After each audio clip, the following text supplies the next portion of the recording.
Biz oddiy, otga mehri bor, Marg'ilonli yigitlar 1 yil oldin oldimizga maqsad qo'yib, O'zbekiston, Qozog'iston, Qirg'iziston, Tojikistondagi eng yaxshi otlarni ko'rsatamiz deb niyat qilib boshlagan edik. Birinchi O'zbekistondagi otlarni ko'rsatishni niyat qilgan edik.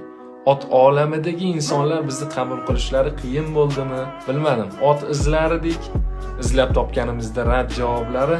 To'xtab qolmadik. Yuragimiz yonib turgani uchun Qirg'izistonga chiqdik, u yerdagi otlarni ko'rsatyapmiz. Qozog'istonga chiqdik, u yerdagi otlarni ko'rsatyapmiz. Shu 1 yil ichida 400 mingta odamni qalbidan joy olamiz. Bu shunchaki 400 mingta emas.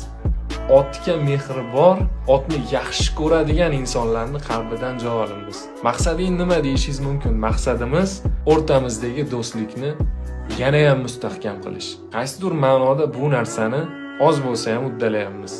Biz sizlarni hurmat qilamiz va sizlarni yaxshi ko'ramiz.